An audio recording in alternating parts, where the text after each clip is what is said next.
Corporations have a fiduciary duty to their shareholders not to take sides on divisive issues, as their shareholders, who hold varying political views, will fall on both sides of any given divisive issue. Corporations also have a fiduciary duty to their shareholders not to implement policies that are proven to hold significant risks in terms of company success and therefore shareholder value.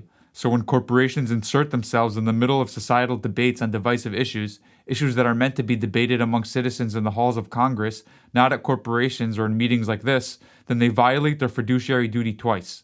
Once for using shareholder assets to push an agenda that those same shareholders are deeply divided about, and once for risking the value of shareholder assets by doing just that, because time and again, and particularly in the last 2 years, the market has punished companies for being overtly political, especially on hot-button issues. Nonetheless, Levi's has irresponsibly taken sides on many hot-button political issues, and always the left side, but usually the extreme far left side. Here are a few examples. Levi's has a very public DEI policy, and proudly touts the fact that it hires and promotes people based on their race, sex, and orientation. But most Americans, regardless of political party, are against this practice, and the debates over DEI are often heated and very much in the public eye. Another example is that Levi's is partnered with and contributes to a number of LGBT organizations that openly advocate for allowing males to use women's bathrooms and compete in girls' and women's sports, as well as promoting really divisive practices like gender-affirming care on minors. The company also scored a perfect 100 on HRC's Corporate Equality Index, which can only mean that the company has met all of the index's criteria, which requires the company to espouse and fund those exact divisive positions.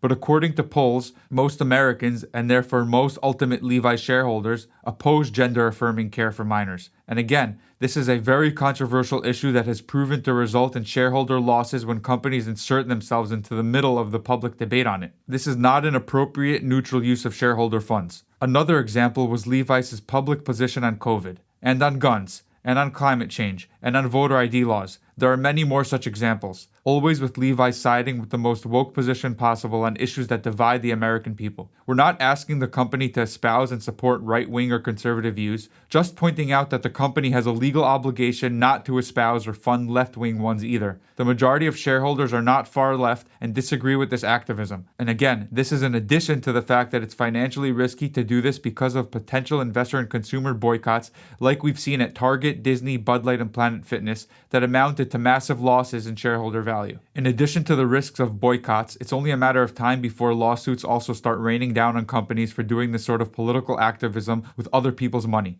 Our proposal requests that the company evaluate the risks of its political activism to the financial sustainability of the company, so that Levi's can mitigate those risks and take the first steps in getting back to neutral.